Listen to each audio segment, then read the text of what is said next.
when I was in 6th grade at Harbor Hill School in Roslyn, Long Island, our class went on a field trip to the Metropolitan Museum of Art. And the first room that you go through is the ancient Egyptians. And I fell in love with the jewelry. The collars and the stones, and I just wanted everything in every case. And ever since then, I have been wanting to make jewelry.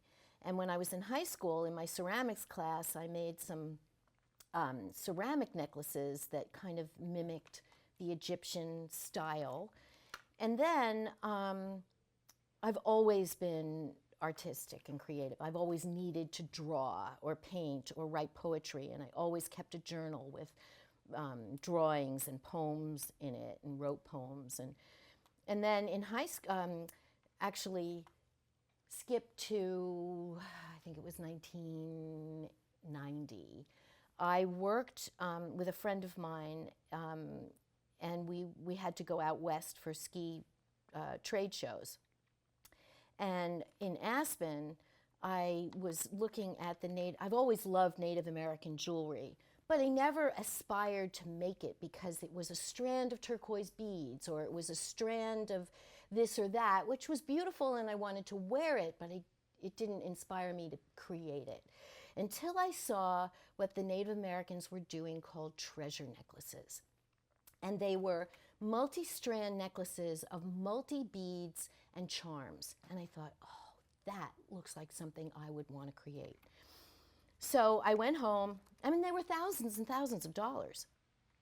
So I went home and I took apart all of my grandmother's necklaces and tried and put them back together. And a friend of mine who taught jewelry classes taught me how to, or showed me clasps and how to string things and finish things. And so I started making things, and then I ended up being at the farmer's market sharing a booth with someone, and people were buying my stuff. I did a couple of craft fairs, and I just started to collect beads, and it became a passion and a hobby. And then ultimately, a bunch of us from the farmer's market decided to get together, and instead of just showing our wares on Saturdays in the summer, why don't we start a gallery and have our stuff all day long, every day, all year? So Artisans Gallery was born, and I kept showing my jewelry, and it got more and more popular, and I branched out. The first name of my company was Where East Meets West, because I was making these kind of treasure necklaces and earrings with feathers and stuff like that. But then I changed everything to Lori Klein Jewelry, or Lori Klein Designs. And 30 years later, here we are. And I'm still at Artisans Gallery. We're celebrating our 30th year. And it's been going great.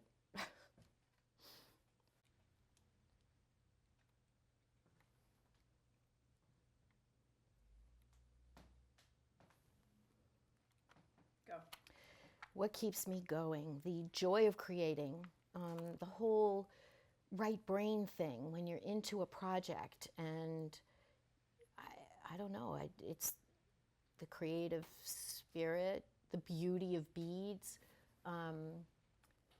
I love when a piece gets on someone's neck and it just turns to magic. And they love it, and I love it, and I see how perfect it is. That gives me such joy.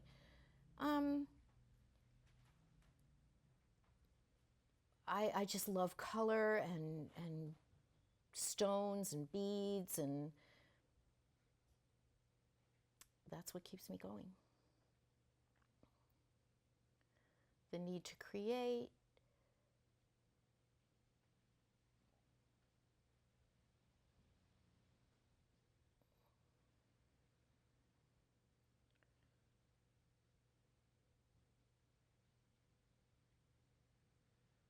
I'm not sure. Was that somebody trying to get in? Does that answer that question? Mm-hmm. Most important thing to me is to use quality pieces. I really only like to use sterling silver or vermeil, which is 24 karat over sterling silver, 24 karat gold over sterling silver, or 14 karat gold, which I don't do very often because it's so expensive. I really like to keep gemstones, quality gemstones, especially turquoise now is getting more and more difficult to find really good quality turquoise. So much of it is stabilized or dyed howlite, which is actually marble. So I don't want to sacrifice the quality of my pieces for price. And that's also no elastic. I hate elastic.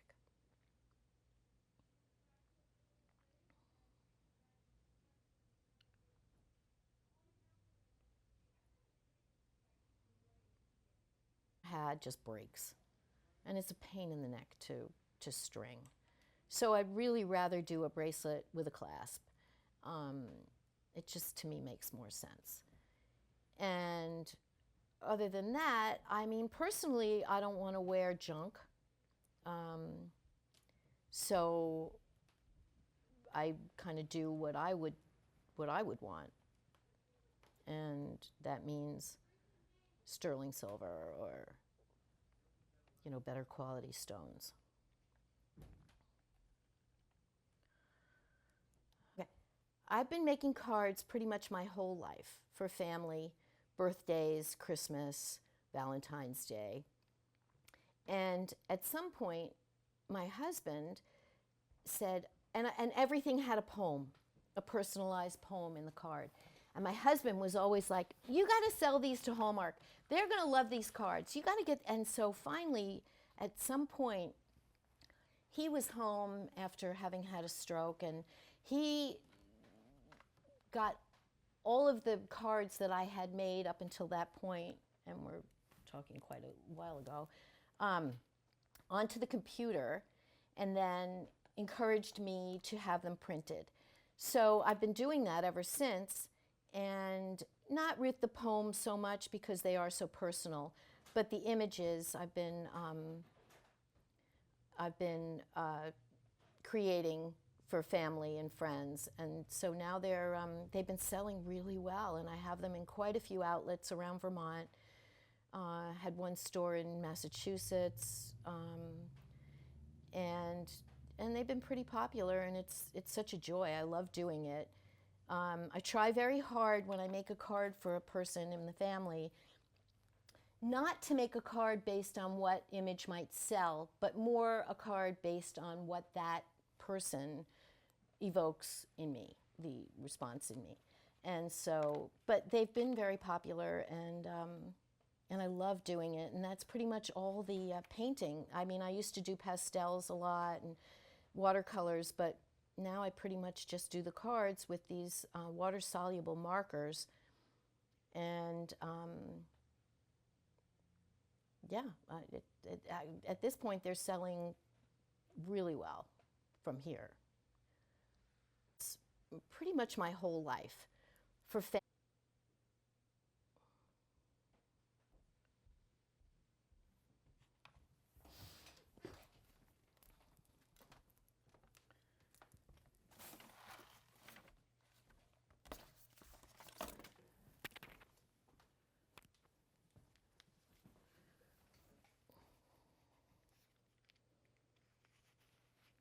but my daughter, Alexandra, kind of did take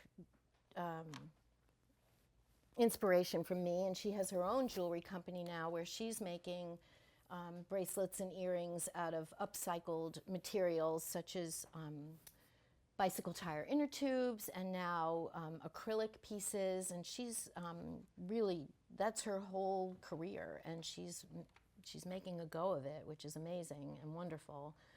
And she's so artistic, which is great to see. And I don't have any granddaughters. My grandson loves jewelry even since the time he was born. He's 3.5. And ever since he was a baby, he's been aware of the jewelry that I wear and really, loves it and looks at it. And so who knows what he'll do.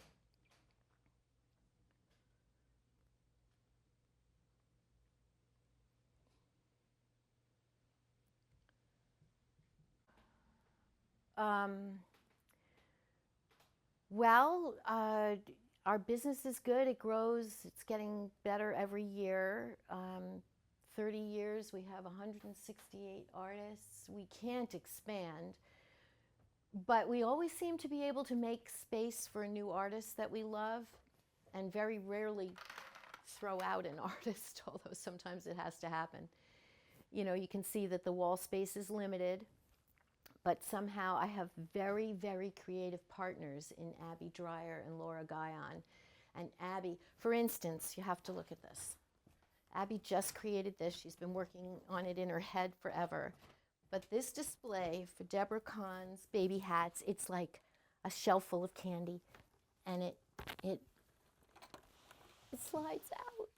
Abby created this and brought it in the other day. Amazing. She's amazing. And every time she says, I've been thinking, and I think, uh-oh, here we go again. She's so clever.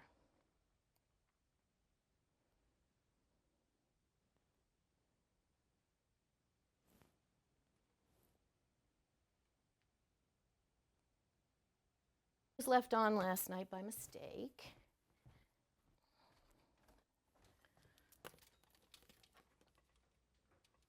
The hardest thing for new people who work here to get is where all the lights are, because there are a lot of them.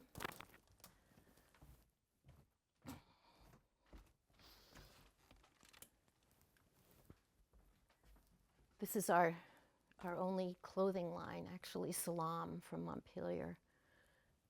It's very, very popular.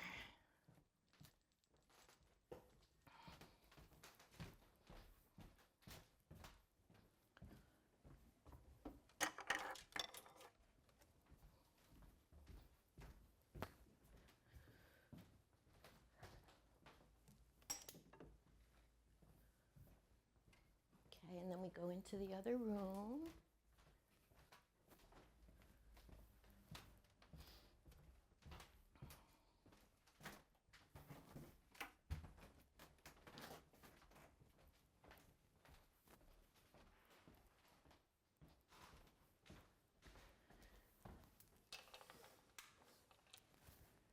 We're celebrating 30 years, and we have 168 artists.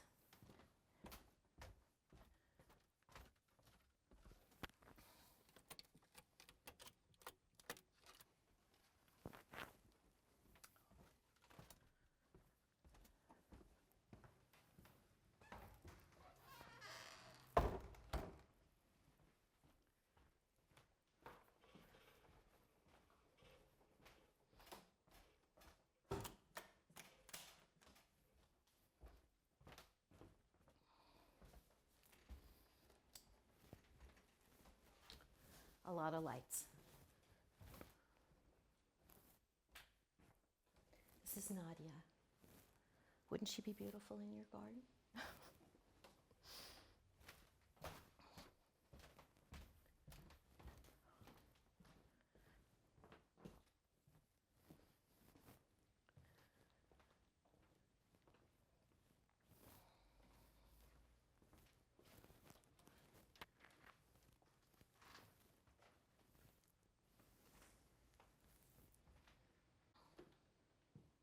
Go. Success to me, aside from sales, is the joy that I get from watching somebody love something that they put on that I made. When I was selling clothing at the Warren store, the happiest I ever was putting an outfit together that worked on a person. And when something works, a necklace on a neck, it's magic. You can put on 3 different necklaces and 2 of them will be like, okay, it's nice. And then the third one is just, wow. And that's my best joy, my biggest joy.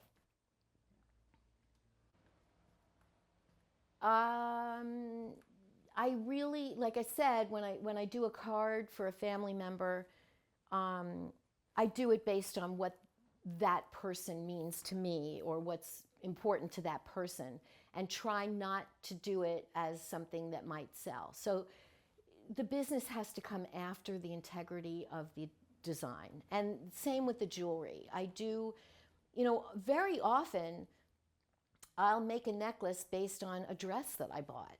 And I want to wear these colors with this dress, and that's what inspires that design. Or I also, people will bring me their jewelry and ask me to redesign it, and I do that for them based on what that person wants or needs. But it's never really about the business, because if I had to live on the money that I make from this, I would starve. But the design and the creation is what means more to me. And then making people happy when they put it on and love what they're wearing. And I have quite a few collectors out there, which is really, really flattering and validating.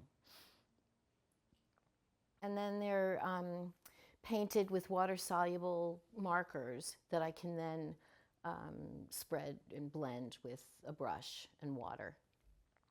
And some of these are old and some of these are newer. And one thing that I always do is a border. And more recently, like the safari card is an older one. I love this. I copied it from a piece of Christmas wrapping paper. But the newer cards all have a triple border because, and this is inspired by my love of Japanese art, which I studied at Smith, an Eastern art class. I was an art major. And one thing I loved was the sleeves of the kimonos in the Edo period in Japan. They were multicolored layers under the kimono sleeve, and I just love that. So one of my favorite things about the cards is the colors that I choose for the triple frame. And then, the skier was for my son-in-law, who's an extreme skier, and it says whoopee inside, I think. And the sunflower was for my daughter years ago, and the safari card was a Christmas card for my parents. Okay, wait, go on. John Geary's the most original photographer we have in the gallery. I think I found him at a craft fair right from the beginning when we had only 37 artists, and we were located over by the Irisville Country Store in Nelson Patch's old house. He has recently retired, so we're not going to get any more framed prints from him, but he is still sending us his matted prints. Process, and we meet once a month. The only real stipulation is that you have to be a Vermont resident. It's all work made in Vermont. So that's the most important thing. And then, based on the quality of the work, the framing, whether it sits in a niche that we don't have. There's a lot of photography out there. We have some amazing photographers in here. But of all among the photographers, there's enough of a uniqueness between them, among them, to make it okay to have them all. And then, we vote among the partners. I should mention that Peggy Potter and I were founding members of the gallery in 1995. You probably all remember her amazing bowls, which she then stopped. She sold the business and stopped making them. People still call asking for those bowls. They were the quintessential universal wedding gift around here, and people collected them for a while, and a lot of people have given them away as wedding gifts and said, I never kept one for myself. And Peggy's our honorary partner now. She's not making anything and she's not working a day, but she still comes to meetings and still wants to be involved. And she's our human resource person. Whenever we have a difficult conversation we need to have with an artist or someone, Peggy steps in. She's really good at that. And so, we just have to judge the quality of the work and we vote on it. And And that's how we select the art that's here.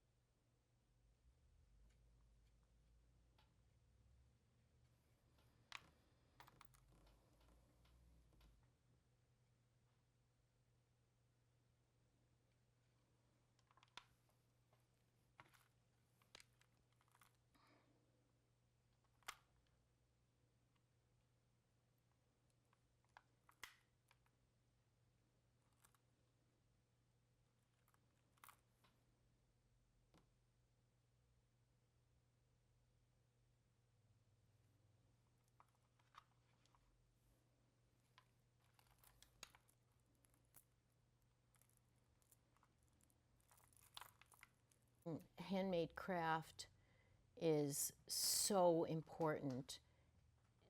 The work that you see here, you can't buy on Amazon.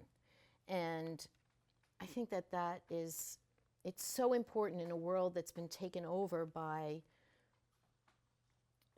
merchandise made in China, all the things that you can get. I mean, this morning I'm thinking, well, where did you get that? Oh, I got it at Amazon. It's like, why do we ever even leave our living rooms? We can get anything we want, but you can't get this online. And it's so important, and it's such a representation of what the state of Vermont is. I mean, it's such a beautiful place, and people moved here because they wanted to, mostly, not necessarily because they were born here. They moved here, and the reason we have so many talented artists is that the aesthetics are so compelling and inspiring, and you don't need to be in a bustling city to create your art. So we have a very unique situation here that I think is extremely important. It soothes the mind. People come in here, whether they buy something or not, they're walking into a museum basically, and it gives them a lot of joy. And we hear such amazing compliments all the time from customers, returning customers, new customers, tourists from everywhere.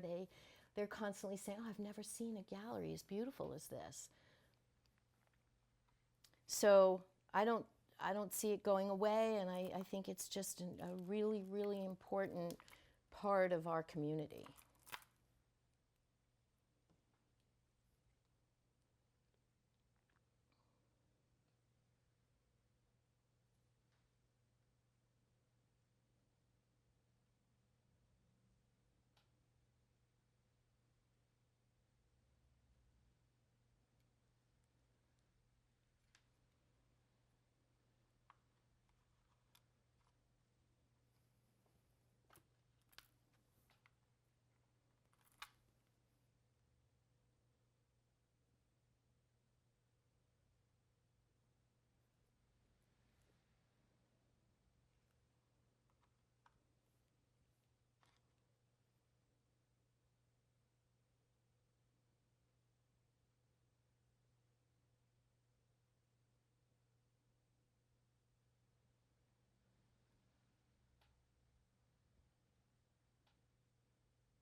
Tennis balls.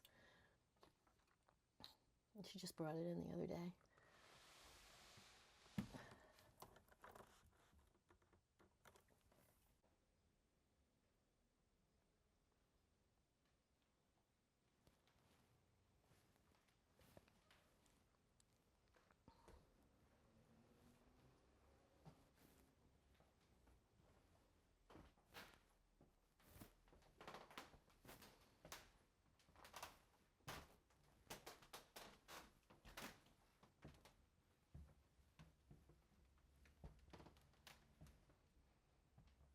And we started out in the front room only, and there were 2 different stores in the back here, and they changed and changed and changed over the years, and we finally, just about 4, maybe 5 years ago, moved into the whole space.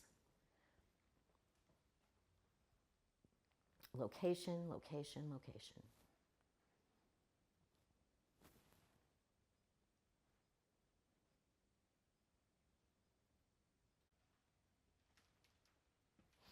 I have a story about moving here from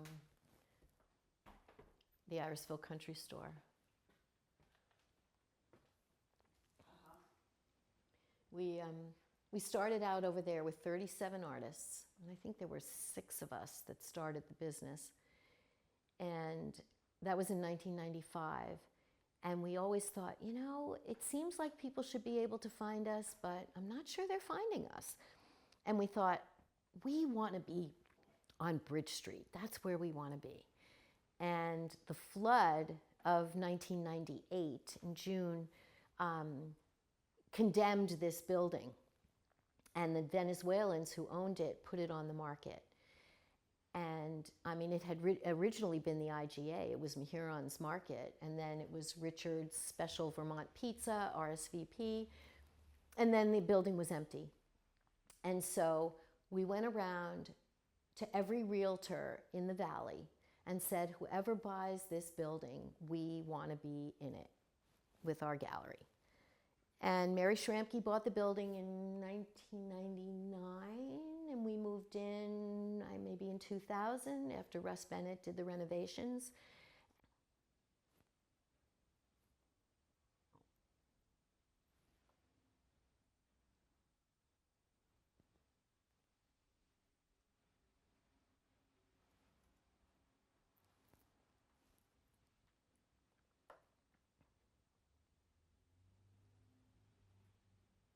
Annaline Bokenkamp.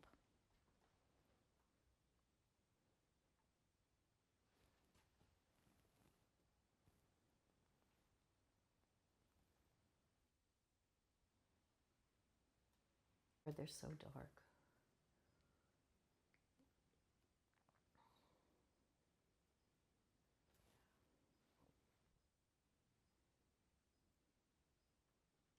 Here.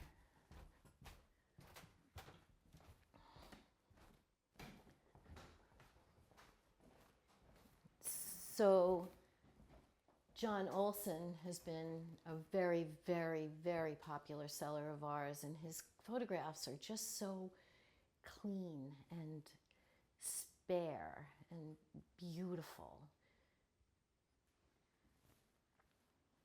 And the way he mats and frames things is just beyond comparison.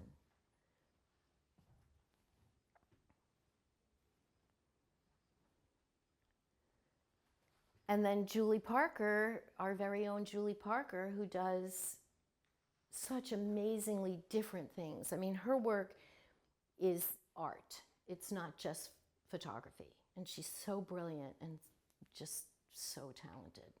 Love her stuff. And our newest photographer, we just got him this month.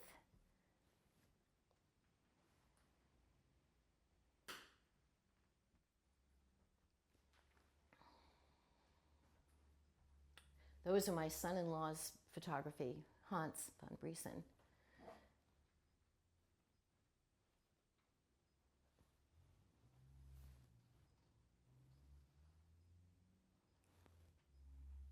More Ember photography over here, very popular.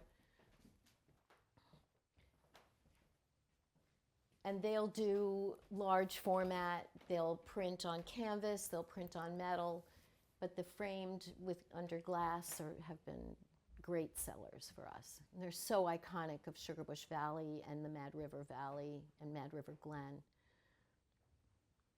It's interesting, the single chair, the black and white single chair, that photograph was taken in 2005 on October something.